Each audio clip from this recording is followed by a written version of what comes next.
Everyone, कैसे हो आप सभी लोग। आई होप आप बहुत अच्छे होंगे और अच्छे से तैयारी भी चल रही होगी। सो आज हम करने वाले हैं मंथली एमसीक्यू सीरीज का part 2 for the month of में। अगर आपने प्रीवियस पार्ट की वीडियो नहीं देखी है तो आई बटन पे क्लिक कर लीजिएगा। यहाँ पे पार्ट नंबर 1 की जो है वीडियो का लिंक में आपको मिल जाएगा एंड डिस्क्रिप्शन बॉक्स में आपको टेलीग्राम चैनल मिल जाएगा जहाँ से आप जो है पीडीएफ डाउनलोड कर पाएंगे। ठीक है, so let's begin with this session. तो फर्स्ट आपका क्वेश्चन है, which organisation sign an MOU with DPIIT to foster innovation led growth in India startup ecosystem. So इनमें से कौन सी ऑर्गेनाइजेशन है जिसने recently memorandum of understanding sign किया है डीपीआईआईटी के साथ।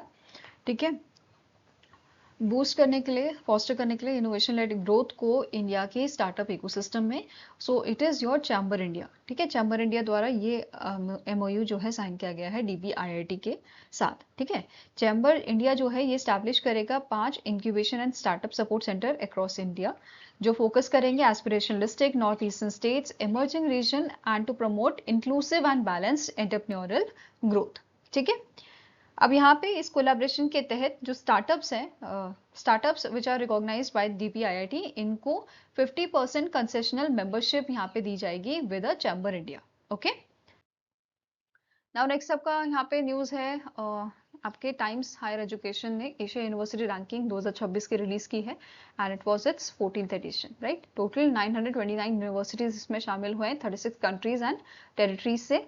ठीक है, उनको रैंकिंग यहाँ पे दी गई है। और अगर हम टॉप 5 कंट्रीज की, सॉरी टॉप 5 यूनिवर्सिटीज की अगर हम बात करें तो यहाँ पे पहला नाम आता है शिंगुआ यूनिवर्सिटी का from China, Peking university second number पे, national university of Singapore third पे, Nanyang technological university and university of Tokyo. ये आपके टॉप 5 इंस्टीट्यूशन हैं जिनको यहाँ पे रैंक दी गई है।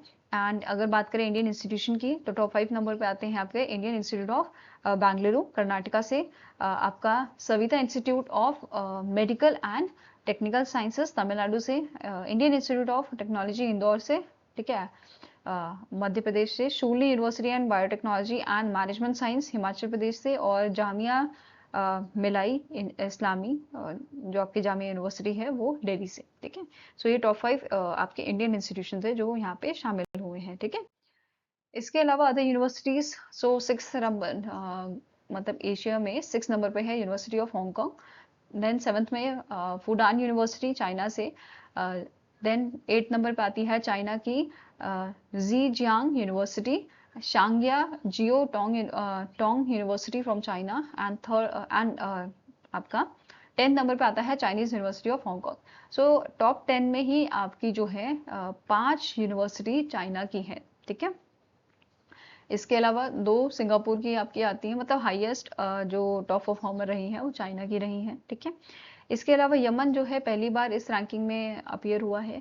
इसके अलावा इंडिया की अगर बात करें तो टॉप 5 तो हमने पढ़ी थी, उसके बाद KIIT यूनिवर्सिटी जो आपकी है उड़ीसा की, ठीक है, वो इसमें शामिल हुए हैं। Aligarh Muslim university, the national institute of technology Rourkela, lovely professional university Manipal, academy of higher education, Thapar institute of engineering and technology, तो ये सारे आपके शामिल थे इंडियन यूनिवर्सिटी से। ठीक है, now question here is which university secured the top position in the Times Higher Education Asia University ranking. तो टॉप नंबर पे आपकी दी चाइना की शिंगवा यूनिवर्सिटी। ठीक है, तो आंसर हो जाएगा आपका option number C. Now Times Higher Education की बात करें, इसके करंट सीईओ हैं जॉन गिल, हेडक्वार्टर इसका लंदन यूके में लोकेटेड है और इसे 1971 में स्टैब्लिश किया गया था। Now next आपका क्वेश्चन है, which Indian state become the first in India to have a fully paperless judiciary?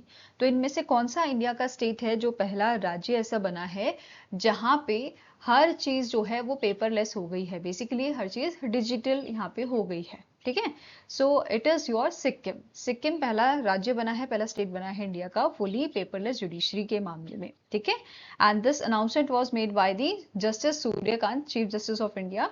And यहाँ पे जो सारे आपके कोर्ट प्रोसेसेस हैं वो डिजिटल हो गए हैं, और यहाँ पे जैसे समन भी भेजना होगा तो इलेक्ट्रॉनिक फॉर्म में ये भेजा जाएगा, चाहे SMS के थ्रू या फिर ईमेल के थ्रू। ठीक है, and this will be done through the national service and tracking of electronic process, while hybrid virtual hearing यहाँ पे रहेगी विच enables remote participation and improved accessibility. Okay, Next is India's first multi-lane free flow barrier-less tolling system was launched in which state? तो इनमें से कौन सा आपका राज्य है जहां पे इंडिया का पहला multi lane free flow barrierless tolling system जो है वो लॉन्च किया गया है हमारे जो यूनियन मिनिस्टर है, ministry of road transport and highway के, उनके द्वारा। ठीक है। अब यहाँ पे जो बेसिकली टोलिंग होगी वो आपकी ऑटोमेटिकली डिडक्ट हो जाएगी लिंक्ड अकाउंट से। ठीक है, आप बोलोगे वो तो होता ही है। सो बेसिकली यहाँ पे अब आपको रुकना नहीं पड़ेगा। ठीक है, मतलब मशीन आके स्कैन आपका थोड़ा मतलब टाइम लेगी स्कैन करने में, ऐसा नहीं होगा। अब जैसे ही आप टोल से गुजरोगे आपका मतलब फ्लो में ही जो है आपका जो टोल है वो कट जाएगा। यहाँ पे और क्या चीजें इंपैक्ट होंगी? जो फ्यूल यूज होता था, बेसिकली रुकते थे हम, गाड़ी तो ऑन रहती थी, राइट? सो फ्यूल वहां पे आपका जो है यूज होता था वो अब कम होएगा, एमिशन कम हो जाएगा और ट्रैवल टाइम भी कम हो जाएगा। ठीक है, एंड ये चीज लॉन्च की गई है गुजरात में। गुजरात का आपका जो चौरासी टोल प्लाजा है Surat to Bharuch section national highway 48 में इसको लॉन्च किया गया है नितिन गडकरी द्वारा।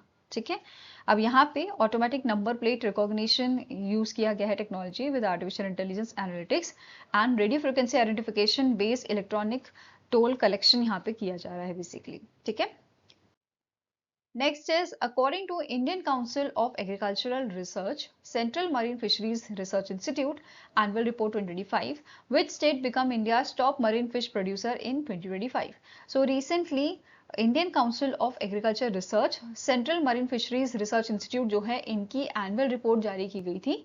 ठीक है, 2025 की रिपोर्ट ये है और इसके अकॉर्डिंग 2025 में इंडिया का टॉप फिश प्रोड्यूसर जो है वो आपका बना है तमिलनाडु। इससे पहले गुजरात था और इसने ओवरटेक कर दिया है गुजरात को। ठीक है, तमिलनाडु की जो फिश प्रोडक्शन है वो 6.85 लाख टन देखने को मिली है हमें 2025 में और गुजरात की 6.43 लाख टन देखने को मिली है। ठीक है, अगर बात करें इंडिया के टोटल मरीन फिश प्रोडक्शन की तो ये 3% से इंक्रीज हुआ है 2025 में and it reach to 35.7 lakh ton.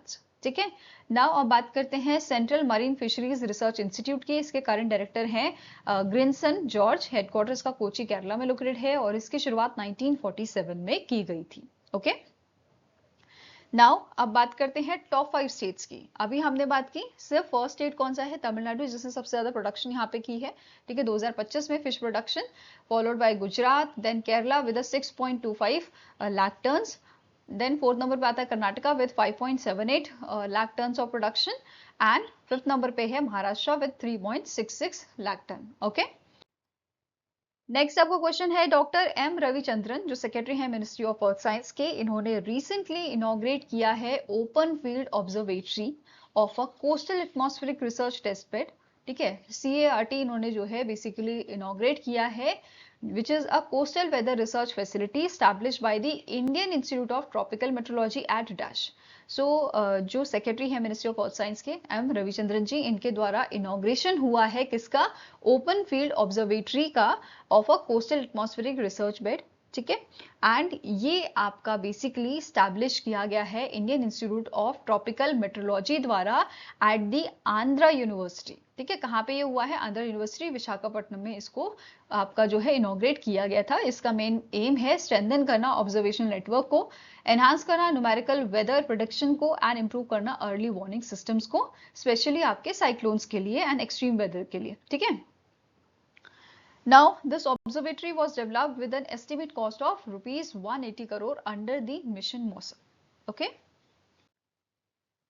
now next आपका क्वेश्चन आता है along with R Bala Subramaniam which personality was appointed as a full time member of NITI Aayog. NITI Aayog के रिसेंटली 2 मेंबर जो हैं फुल टाइम मेंबर, उनको अपॉइंट किया गया है। एक आपके हैं आर बाला सुब्रमण्यम एंड दूसरे आपके आते हैं डॉक्टर जोरम अन्या। ठीक है, इन दोनों को रिसेंटली फुल टाइम मेंबर जो है अपॉइंट किया गया है नीति आयोग का और इसके साथ total full time member NITI Aayog के आपके हो गए हैं 7। ठीक है, पहले आपके 5 थे, नाउ यहाँ पे 2 और जो है ऐड किए गए हैं, फुल टाइम मेंबर अपॉइंट किए गए हैं। With this total full time member 7 हो जाते हैं आपके। ठीक है, नेक्स्ट आपका क्वेश्चन है who was appointed as a deputy governor of RBI for a tenure of 3 years। So comment section में मुझे बताइए टोटल कितने RBI के डेप्यूटी गवर्नर हैं आपके। ठीक है, एक तो आपके गवर्नर होते हैं और डेप्यूटी गवर्नर भी होते हैं, तो कितने टोटल होते हैं? सो अभी जो है रिसेंटली आपके इनका नाम है रोहित जैन, जिनको अपॉइंट किया गया है deputy governor reserve bank of India का, आरबीआई का, और इन्होंने जो है सक्सीड किया है टी रविशंकर को। ठीक है, टोटल इनके अलावा 3 और आपके जो है यहाँ पे डेप्यूटी गवर्नर है, स्वामीनाथन जे, पूनम गुप्ता एंड एससी मुर्मू। ठीक है, टोटल 4 आपके डेप्यूटी गवर्नर यहाँ पे आरबीआई के हैं। फाइन। नेक्स्ट क्वेश्चन है, which international financial institution launch the 70 billion US dollar initiative to expand energy and digital infrastructure across Asia Pacific by 2035? So इनमें से कौन सी इंटरनेशनल ऑर्गेनाइजेशन है जिसने 70 बिलियन यूएस डॉलर का बेसिकली जो इनिशिएटिव है, बेसिकली इन्होंने लॉन्च किया है 70 बिलियन यूएस डॉलर का इनिशिएटिव किस चीज के लिए? एक्सपैंड करने के लिए एनर्जी एंड डिजिटल इंफ्रास्ट्रक्चर को एशिया पैसिफिक रीजन में, बाय विच ईयर? बाय 2035। ठीक है, it is done by the Asian development bank. ठीक है, एडीबी द्वारा इसको आपका यहाँ पे लॉन्च किया गया था। अब इसमें भी आपके 2 प्रोग्राम है, 2 इनिशिएटिव है, उनको डिस्कस करेंगे। पहली चीज, ये जो अनाउंसमेंट की गई थी लॉन्च करने की, वो 59th एनुअल मीटिंग में हुई थी समरकंद उज्बेकिस्तान में। ठीक है, और 2 की प्रोग्राम की मैंने बात की, एक आपका है 50 billion US dollar pan Asia power grid initiative और दूसरा है 20 billion US dollar Asia Pacific digital highway. ठीक है, इनकी बात करते हैं। सो पहला है pan Asia power grid initiative, जिसका मेन एम क्या है? बेसिकली ये लिंक करेगा नेशनल एंड सब रीजनल पावर सिस्टम को for enabling seamless cross border flow of renewable energy. Right, इसका टारगेट क्या है? बिल्ड करना 22,000 circuit kilometre of cross border transmission line, integrate करना 20 gigawatt of renewable energy, improve करना energy access for 200 million people, and create करना आपका 8,40,000 jobs and reduce करना emission by 15%। ठीक है, तो ये Asia pan Asia power grid initiative के टारगेट आपके थे। नेक्स्ट आपका इनिशिएटिव क्या है? एशिया पैसिफिक डिजिटल हाईवे, जिसका एम है bridge the digital divide and prepare करना एआई ड्रिवन ग्रोथ आपका via fibre, satellite and data infrastructure. ठीक है, अब इससे क्या इम्पैक्ट पड़ेगा? फर्स्ट टाइम ब्रॉडबैंड एक्सेस यहाँ पे मिलेगा 200 मिलियन पीपल को। ये इंप्रूव करेगा कनेक्टिविटी 450 मिलियन लोगों के लिए। ठीक है, रिड्यूस करेगा कॉस्ट आपके रिमोट एरियाज में by 40% and it will create 4 million jobs. ठीक है, अब यहाँ पे बात की गई है एआई इनोवेशन सेंटर सेटअप करने के लिए, जो आपका सियोल साउथ कोरिया में होगा, एंड इसके लिए 20 मिलियन यूएस डॉलर का कंट्रीब्यूशन दिया जा रहा है government of Republic of Korea द्वारा। ठीक है, साउथ कोरिया द्वारा। ठीक है, साथ में ही ये ट्रेन करेंगे 3 मिलियन पीपल को डिजिटल एआई स्किल्स में by 2035 and promote responsible and inclusive AI adoption. Okay, now next आपको क्वेश्चन आता है, which state sign a reform link MoUs with ministry of Jal Shakti under the Jal Jeevan mission 2.0 to strengthen gram panchayat led rural water governance? So recently 3 आपके states हैं जिन्होंने reform link MOU sign किए हैं ministry of Jal शक्ति के साथ। ठीक है, under the Jal Jeevan mission 2.0, किसके लिए? स्ट्रेंथन करने के लिए gram panchayat led rural water governance. ठीक है, कौन कौन से ये स्टेट्स हैं? पहला आता है उत्तराखंड, दूसरा है कर्नाटका और तीसरा है त्रिपुरा। ठीक है, उत्तराखंड, कर्नाटका और त्रिपुरा द्वारा ये एमओयूज साइन किए गए हैं हमारी जल शक्ति मिनिस्ट्री के साथ। ठीक है, इसका टारगेट क्या है? 100% आपका functional rural household tap water coverage करना बाय दिसंबर 2028। ठीक है, ये डेट याद रखनी है। 100% functional rural household tap water coverage होना चाहिए दिसंबर 2028 तक। ठीक है, it will build a 15 crore connection delivered between year 2019 till 2026 under the Har Ghar Jal. Okay, इसके साथ ही मॉडल यहाँ पे जो यूज किया जा रहा है, इट विल बी और gram panchayat led service based model, promote करेगा जन भागीदारी को, इंश्योर करेगा sustainability, quality water supply, and it will focus on effective operation and maintenance under your cooperative federal framework. ठीक है, रिफॉर्म्स की बात करें, it will mandate district water and sanitation mission meetings create करना, Sujal Gaon identifications basically IDs आपकी Sujal IDs and establish करना district technical units को, ठीक है। इसके अलावा village level water tax collection की बात करें तो डैशबोर्ड यहाँ पे आपका रहेगा, डैशबोर्ड बेस्ड मॉनिटरिंग ये रहेगी एंड स्टेट रिस्पॉन्सिबिलिटी यहाँ पे रहेगी आपके operation and maintenance and retrofitting की, ठीक है। अगर करंटली बात करें, करंटली क्या स्टेटस है आपका स्टेट्स का, ठीक है, तो अभी हमने बात की कि एम क्या है, 100% फंक्शनल जो है कवरेज होनी चाहिए। अभी उत्तराखंड जो है अप्रोक्सीमेटली 98% कवरेज के पास है आपका, ठीक है। कर्नाटका 87 के पास है और त्रिपुरा की अप्रोक्सीमेटली 86% कवरेज यहाँ पे बताई गई है, ठीक है। नेक्स्ट आपको क्वेश्चन है, the Indian army and royal Cambodian army recently commence the second edition of a bilateral military exercise known as. So Indian army और रॉयल कंबोडियन आर्मी की अभी एक जो है एक्सरसाइज आपकी चल रही है, इट इज सिनबैक सेकेंड, ठीक है। सेकेंड एडिशन है तो सिनबैक सेकेंड ही इसका नाम है और ये आपकी जो है कंबोडिया में हो रही है, केपोंग स्पेयू प्रोविंस कंबोडिया में ये हो रही है और 4 मई से ये 17 मई तक आपकी चलेगी, ठीक है। अब इंडिया की तरफ से 120 पर्सन जो है वो शामिल हुए हैं battalion of Maratha light infantry regiment के एंड 160 पर्सन आपके हैं पर्सनल्स हैं फ्रॉम रॉयल कंबोडियन आर्मी, ठीक है।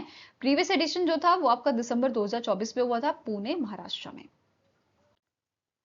Now next आपकी न्यूज है, the RBI has issued the final guidelines which is for RBI NBFC's registration exemption and framework for scale based regulation amendment direction 2026, ठीक है। सो ये NBFC के लिए गाइडलाइंस यहाँ पे फाइनल गाइडलाइंस इशू की गई हैं एंड ये 1 जुलाई 2026 से इफेक्ट में आएंगी, ठीक है। इसमें क्या बोला गया है, जैसे यहाँ पे मेंशन किया गया है NBFCs which are not availing public funds, ठीक है, वो डील नहीं कर रहे हैं आपके कस्टमर में एंड मतलब they have no customer interface and asset size इनका लेस देन 1000 करोड़ का है, इन दैट केस इसको क्लासिफाई किया जाएगा as a unregistered type 1 NBFCs, ठीक है। इसके अलावा they are exempted from the registration with the RBI and all other NBFCs are classified as type 2 NBFCs, okay। now इनको जो है आपका it will be governed under the RBI Act 1934 and RBI retain करेगा authority issue करने के लिए direction और to take actions, ठीक है। नेक्स्ट चीज यहाँ पे क्या बोला है, जो एग्जिस्टिंग NBFCs हैं और उनको ये उनके जो क्राइटेरिया हैं ये वाले वो मैच होते हैं तो वो अप्लाई कर सकते हैं डी रजिस्ट्रेशन के लिए by 31 December 2026 and through the application जो है आपकी है प्रभा पोर्टल, बेसिकली यहाँ से वो डी रजिस्ट्रेशन कर सकते हैं अपना, ठीक है। इसके अलावा डी रजिस्ट्रेशन के लिए क्या क्या रिक्वायरमेंट होगी, ओरिजिनल सर्टिफिकेट ऑफ रजिस्ट्रेशन, ठीक है, ऑडिट फाइनेंशियल्स लास्ट 3 इयर्स का, ऑडिटर सर्टिफिकेट, आपके board resolution statement confirming absence of public funds and customer interface, ठीक है। तो ये सारी चीजें चाहिए होंगी। इसके अलावा बोला गया है जो आपका ये अनरजिस्टर्ड टाइप 1 NBFCs होंगे, they must first obtain registration and RBI approval before investing abroad, ठीक है। अगर अब्रॉड में इन्वेस्ट कर रहे हैं तो इन दैट केस उनको पहले तो रजिस्ट्रेशन चाहिए होगा, दूसरी चीज RBI का अप्रूवल चाहिए होगा, ठीक है। नाउ नेक्स्ट आपकी न्यूज है, RBI ने बेसिकली डायरेक्शंस यहाँ पे रिलीज किए हैं और बैंकों को और NBFC लेंडर जो है उनको बोला है कि आप इम्प्लीमेंट करो सो मोटो रेजोल्यूशन, ठीक है, for borrowers affected by the natural calamities on recommendation of a state level bankers committee, ठीक है। सो बेसिकली जो नेचुरल कैलामिटीज की वजह से जो दिक्कतें आती हैं, ठीक है, मतलब बोरोवर्स को, तो उसके लिए सो मोटो रेजोल्यूशन यहाँ पे इम्प्लीमेंट करने की बात की गई है, ठीक है, on the recommendation of state level bankers committee और ये इफेक्ट में आएगा 1 जुलाई 2026 से। और यहाँ पे बेसिकली एप्लीकेबिलिटी की बात करें तो disaster recognise under the national disaster response fund and state disaster response fund, इनको रिकॉग्नाइज यहाँ पे किया जाएगा, ठीक है। बोरोवर रिलीफ की बात करें तो यहाँ पे बैंक्स एंड NBFC को बोला गया है they can automatically provide relief measures to eligible borrowers, ठीक है, in the disaster hit areas while borrowers will have a 135-day window for the from the date of calamity declaration to opt out, ठीक है। And resolution यहाँ पे RBI ने बोला resolution invoked होना चाहिए with in 45 days of calamity declaration, ठीक है, मतलब बोरोवर्स ने कैलेमिटी जो है डिक्लेयर की है, जब डेट ऑफ कैलेमिटी मतलब बेसिकली जब डिक्लेयर किया गया है उसके विद इन आपके 45 डेज बाद यहाँ पे जो है विद इन 45 डेज इनको रेजोल्यूशन यहाँ पे इन्वोक करना होगा एंड ये इम्प्लीमेंट होना चाहिए 90 डेज में, ठीक है। 45 डेज में आपका जो है रेजोल्यूशन इन्वोक होना चाहिए और इम्प्लीमेंट होना चाहिए 90 डेज में, ठीक है। इसके अलावा bank must maintain 5% additional provision on restructure debit, ऐसा बोला है। और यहाँ पे और क्या चीजें रिक्वायर्ड होंगी इस चीज के लिए, तो पहली चीज बोरोवर्स जो एलिजिबल होंगे रेजोल्यूशंस के लिए, उनका जो अकाउंट है वो क्लासिफाइड होना चाहिए as a standard and not in default greater than 30 days at the calamity occurrence, मतलब डिफॉल्ट नहीं होना चाहिए, ठीक है। इसके अलावा यहाँ पे जो बोरोवर्स का अकाउंट है, ठीक है, मतलब जो आपका मतलब एनबीए नहीं, सॉरी एनपीए हो सकता है, नॉन परफॉर्मिंग असेट हो सकता है, between the date of occurrence of the calamity and implementation of the resolution plan, इसको अपग्रेड करना होगा टू दी स्टैंडर्ड, ठीक है। It shall be upgraded as a standard upon resolution implementation. तो ये सारी चीजें बताई गई हैं, फाइन। नाउ नेक्स्ट अप की न्यूज है, रिसेंटली यूनियन डिफेंस मिनिस्टर जो है इन्होंने अटेंड किया था 23rd डिफेंस मिनिस्टर्स मीटिंग आपकी of the Shanghai corporation organisation, और ये आपकी किर्गिस्तान में हुई थी, ठीक है। बिश्केक किर्गिस्तान में हुई थी and on the 25th anniversary of SCO, ठीक है। शंघाई कॉरपोरेशन ऑर्गेनाइजेशन की 25th एनिवर्सरी इस बार इससे ऑब्जर्व किया गया था, ठीक है। इसका मतलब जो मीटिंग थी इसका फोकस आपका रीजनल सिक्योरिटी में, counter terrorism and defence cooperation में, और यहाँ पे जो एससीओ के मेंबर हैं इंडिया, चाइना, रशिया, आपका Kazakhstan, Kyrgyzstan, Pakistan, Tajikistan, Uzbekistan, Iran, Belarus, ये सब ने पार्टिसिपेशन यहाँ पे अपना शो किया था, ठीक है। इसके अलावा इसके साइडलाइन में एससीओ मीटिंग के साइडलाइन में यूनियन मिनिस्टर जो है राजनाथ सिंह जी, इन्होंने बायलेटरल टॉक्स की थी with the defence minister of Kyrgyzstan, Kazakhstan, China, Belarus, ठीक है। एनहांस करने के लिए डिफेंस कॉपरेशन, स्ट्रेंथन करने के लिए sectoral collaboration and to promote capacity building and training, right. India और किर्गिस्तान का डिफेंस कॉपरेशन यहाँ पे हुआ था, और इस दौरान इंडिया ने 2 भीष्म आरोग्य मैत्री हेल्थ क्यूब्स जो हैं वो गिफ्ट किए थे किर्गिस्तान को for humanitarian assistant, disaster relief and search and rescue operations के लिए। साथ में इंडिया ने प्रोवाइड किए हैं 12 computer system each to Kyrgyz military institution in Bishkek and Osh along with the war gaming software and personal training, right. Now SCO की बात करें, इसकी शुरुआत 2001 में की गई थी, 15 जून 2001 को, और इंडिया इसका फुल मेंबर बना था इन द ईयर 2017, ठीक है।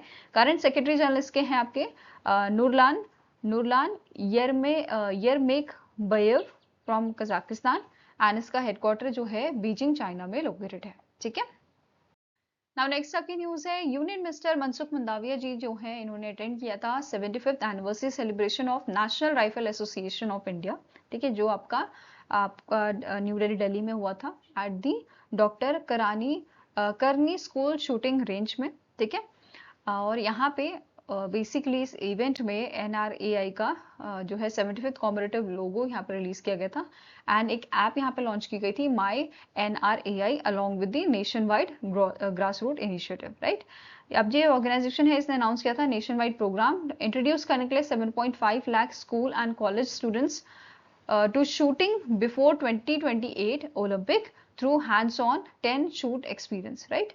Now NRAI जो है इसके करंट प्रेसिडेंट हैं आपके कलिकेश नारायण सिंह दियो, हेडक्वार्टर्स का न्यू दिल्ली में लोकेटेड है, और इसे 1951 में स्टैब्लिश किया गया था, ठीक है। नेक्स्ट न्यूज है, पीएम मोदी जी का विजिट हुआ था उत्तर प्रदेश में, और इस विजिट के दौरान इन्होंने अटेंड किया था महिला सम्मेलन इन वाराणसी, एंड इन्होंने परफॉर्म किए थे darshan at the Kashi Vishwanath temple, ठीक है। साथ में ही इन्होंने 6,350 करोड़ के जो प्रोजेक्ट्स हैं उनको प्रोजेक्ट्स एंड जो आपके प्रोजेक्ट्स हैं, सॉरी, इनको इनमें से कुछ फाउंडेशन स्टोन थे और कुछ प्रोजेक्ट्स इन्होंने लॉन्च किए थे यहाँ पे, ठीक है। इंफ्रास्ट्रक्चर प्रोजेक्ट्स की बात करें वाराणसी में, तो Varanasi to Azamgarh road widening यहाँ पे इसमें शामिल है, rail over bridge at the Kazakpur and Kadipur, और सीवेज ट्रीटमेंट प्लांट आपका 55 MLD STP का इन दी भगवानपुर, ठीक है। इसके अलावा market complexes at Bhojubir and Sigra, solar plant 1 megawatt solar plant आपका यहाँ पे जो है ये रहा था भेलुपुर वाटर ट्रीटमेंट प्लांट में, ठीक है। स्पोर्ट्स इंफ्रास्ट्रक्चर की बात करें तो synthetic hockey turf eight Uday Pratap college, तो ये सारी चीजें इंफ्रास्ट्रक्चर में इंक्लूडेड है आपकी।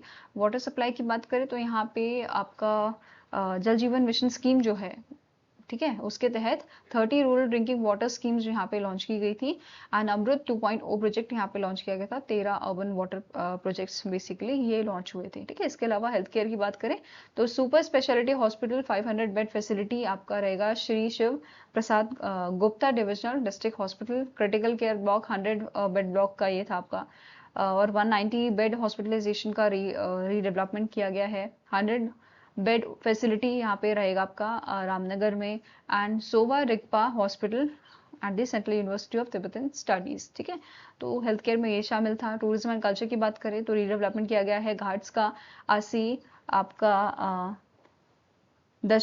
दशश वामेद एंड नमो घाट्स का। ठीक है, चंद्रावती घाट रीडेवलपमेंट प्रोजेक्ट्स इसमें था आपका। ठीक है, देन सागरनाथ टेम्पल इसमें भी डेवलपमेंट किया गया है नियर दी सारनाथ। ठीक है, संत रविदास पार्क रेनोवेशन प्रोजेक्ट ही आपका था। इसके अलावा गवर्नेंस एंड सोशल इंफ्रास्ट्रक्चर की बात करें तो इंटीग्रेट डिविजनल ऑफिस, देन नगर निगम ऑफिस आपका। ठीक है, and child shelter home with juvenile justice board. ठीक है, ये सारी चीज़ें यहाँ पे की गई हैं। फिर यहाँ पे बोनस जो है वो आपके डेयरी मतलब मिल्क सप्लायर जो है आपके, ठीक है, उनको ट्रांसफर किया गया है 105 करोड़ का। देन रेलवेज एंड कनेक्टिविटी की बात करें तो वाराणसी पंडित दीनदयाल उपाध्याय जंक्शन प्रोजेक्ट जो है 3rd and 4th line with a rail cum road bridge over Ganga, तो ये इसमें इंक्लूडेड है। ठीक है, इससे आपका कंजेशन जो है आपका कम हो जाएगा। ठीक है, इंप्रूव होएगा। इसके अलावा ट्रेन यहाँ पे फ्लैग ऑफ की थी अमृत भारत एक्सप्रेस बनारस से पुणे, और दूसरी आपकी है अयोध्या टू मुंबई। ठीक है, इसके अलावा एक यहाँ पे प्रोजेक्ट जो है वो इनॉग्रेट किया गया है, हरदोई विजिट यहाँ पे हुआ था तो गंगा एक्सप्रेस को इन्होंने इनॉग्रेट किया था, जिसका लेंथ 594 किलोमीटर्स का है, 6 लेन का ये आपका है। कॉस्ट इसकी है 36,230 करोड़ की एंड ये कनेक्ट करेगा 12 डिस्ट्रिक्ट्स को फ्रॉम मेरठ टू प्रयागराज। ठीक है, ये आपका 10 से 12 घंटे जो है उनको रिड्यूस करके अप्रोक्सीमेटली 6 घंटे में यहाँ पे ट्रैवल अब आसानी से हो पाएगा। ठीक है, फीचर्स क्या है, 3.5 किलोमीटर का इमरजेंसी एयर स्ट्रिप यहाँ पे है in the Shahjahanpur. Manufacturing and logistic corridors इसमें रहेंगे आपके 2635 हेक्टर में। ठीक है, इसके अलावा ये लिंक करेगा Agra to Lucknow, Jewar link and Farrukhabad link and proposed Meerut to Haridwar extension. ठीक है, नाउ नेक्स्ट बात करते हैं नेशनल एंड इंटरनेशनल डेज की। First here is international workers day, या जिसे हम इंटरनेशनल लेबर डे के नाम से भी जानते हैं। इसे 1 मई को हम ऑब्जर्व करते हैं और इंडिया में इसे मे डे, अंतरराष्ट्रीय श्रमिक दिवस और कामगार दिन के नाम से भी जाना जाता है। ठीक है, नेक्स्ट आता है वर्ल्ड टूना डे, 2 मई को इसे ऑब्जर्व करते हैं एंड 2017 में इसको पहली बार जो है ऑब्जर्व किया गया था। नेक्स्ट आता है वर्ल्ड प्रेस फ्रीडम डे, 3 मई को ऑब्जर्व करते हैं। 33rd एडिशन इस बार हमने इसे ऑब्जर्व किया था, 33rd एडिशन इसका ऑब्जर्व किया गया था एंड इसका थीम था shaping a future at a peace, right. Next है इंडिया की, अगर बात करें इंडिया में जो है वर्ल्ड प्रेस फ्रीडम डे जो है वो ऑब्जर्व किया गया था इम्फाल मणिपुर में by the directorate of information and public relation in collaboration with all Manipur working journalist union and editors guild Manipur. ठीक है, इनके द्वारा ये आपका जो है ऑब्जर्व किया गया था। इसके अलावा अब यहाँ पे UNESCO Guillermo Cano World Press Freedom Prize जो है वो हर साल आपका दिया जाता है और इस बार सुडानीज जर्नलिस्ट सिंडिकेट को ये अवार्ड मिला है for defending press freedom documenting the killing of journalist. तो यहाँ पे इन्होंने बेसिकली डॉक्यूमेंट किया था ओवर 32 जर्नलिस्ट डेथ को एंड 556 वायलेशन जो यहाँ पे हुए हैं एमिड the destruction of 90% of media infrastructure, इसको यहाँ पे इन्होंने हाईलाइट किया था। ठीक है, providing crucial information under the dangerous condition in a zone of silence. ठीक है, और इसके लिए प्राइज मनी यहाँ पे दिया जाता है $25,000 का। ओके, आई होप गाइज आपको ये वीडियो पसंद आया हो। पसंद आया तो लाइक एंड शेयर जरूर कीजिएगा और हमारे साथ जुड़ने के लिए हमारे चैनल को सब्सक्राइब कीजिएगा। अगर आपके कोई सजेशन है तो आप हमें मेल कर सकते हो benchmarkstudy007@gmail.com पे, या फिर आप हमें कमेंट सेक्शन में भी लिख सकते हैं। सो मिलेंगे ऐसे ही नेक्स्ट वीडियो के साथ। Till then take care, have a nice day and all the best for your preparations.